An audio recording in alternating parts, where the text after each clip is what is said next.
Let me show you something worth noticing. You're sitting at your desk, staring at a number on a screen. Maybe it's a stock price.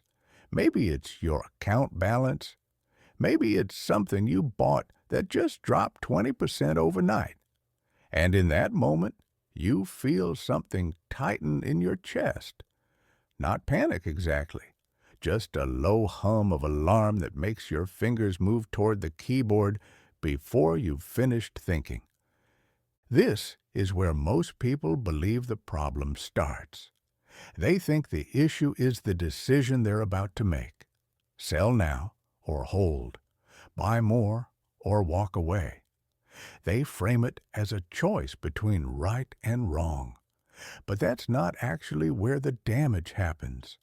The damage happens in the 30 seconds before you realize you're deciding at all. Because by the time you're aware you're making a choice, your nervous system has already cast a vote. It's already leaning. And that lean, that barely perceptible tilt toward action, is what determines almost everything that follows. There's a researcher named Paul Slovich who spent years studying how people assess risk, and one of the things he noticed was that people don't evaluate danger the way they think they do. They don't gather information, weigh probabilities, and arrive at a conclusion.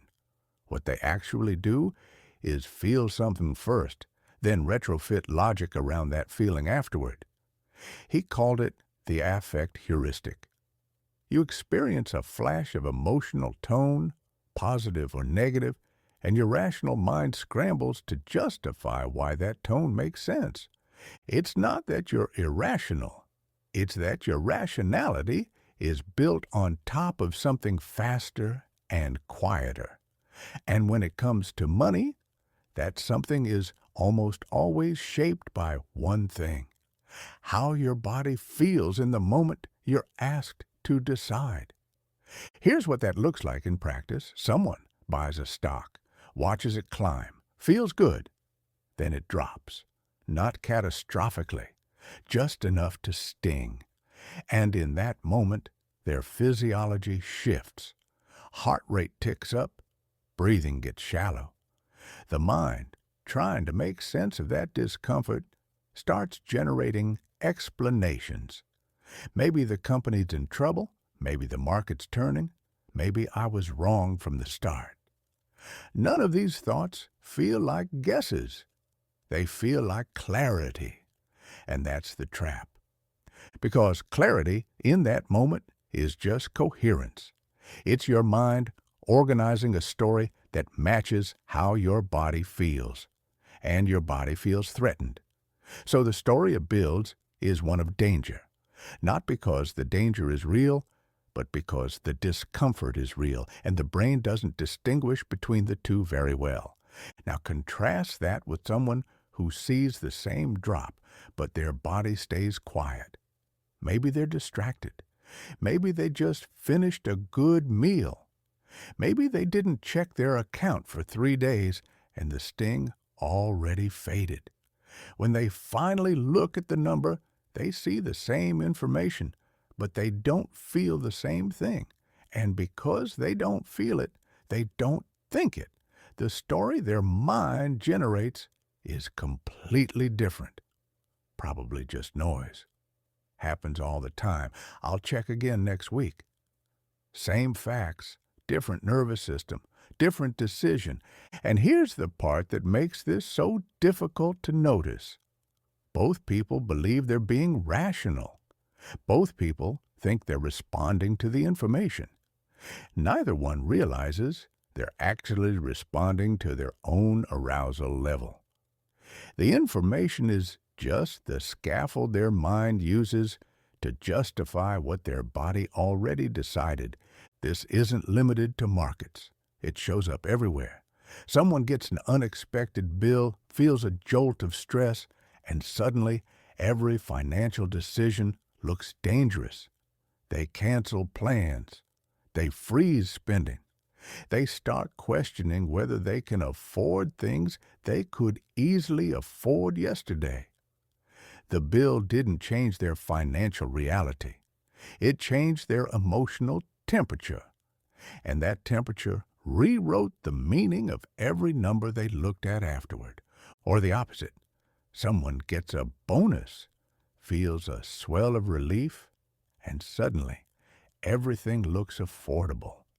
They don't just spend the bonus. They spend as if the bonus proved something about their future, as if the feeling of safety was evidence of safety. It's not greed.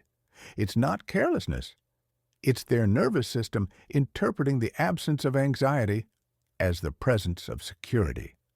And the mind, once again, builds a story to match. What makes this so invisible is that we experience our thoughts as conclusions.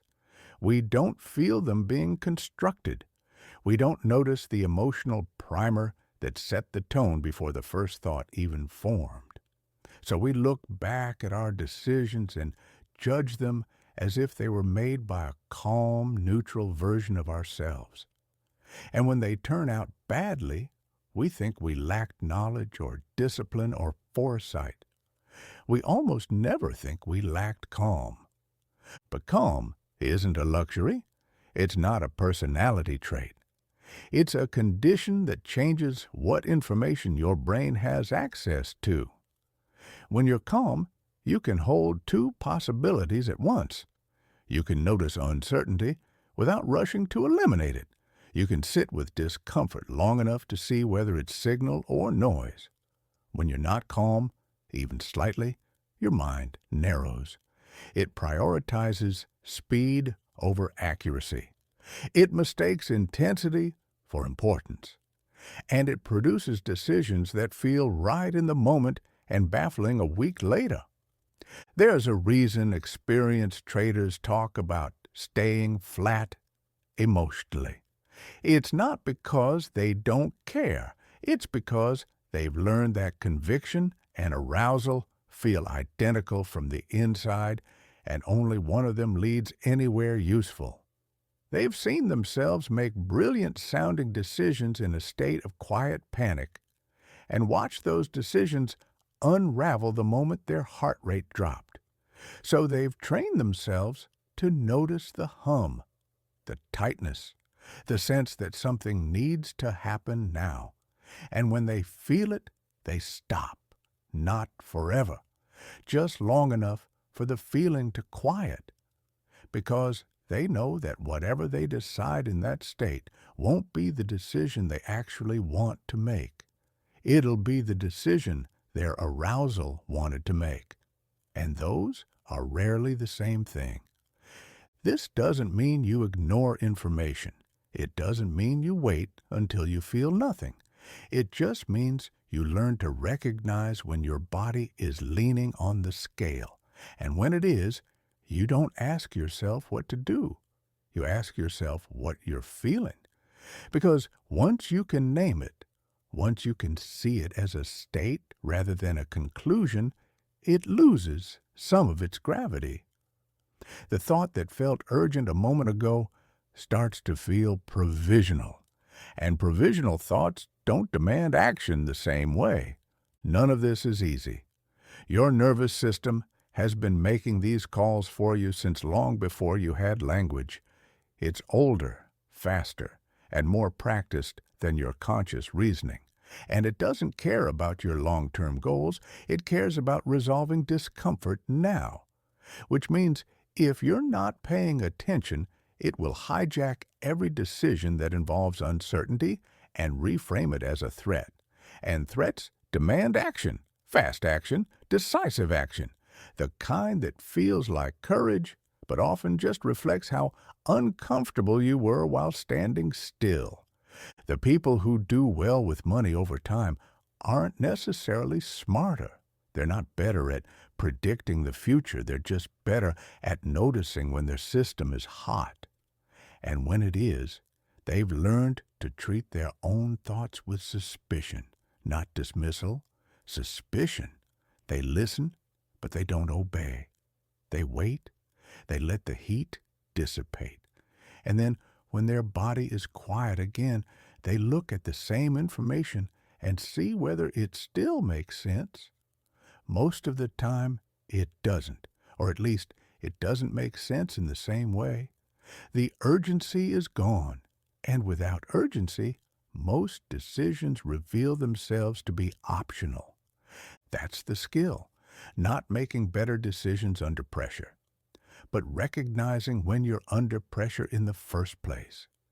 Because once you see it, you're no longer inside it. And once you're no longer inside it, you can choose whether to act from that state or wait until you're somewhere else. That choice, quiet and undramatic as it is worth more than almost any piece of information you'll ever gather. Because information doesn't decide anything. You do. And the version of you that shows up to make the decision depends entirely on whether you noticed what your body was doing while your mind was talking. Thanks for watching. Subscribe and turn on notifications so you don't miss what's next.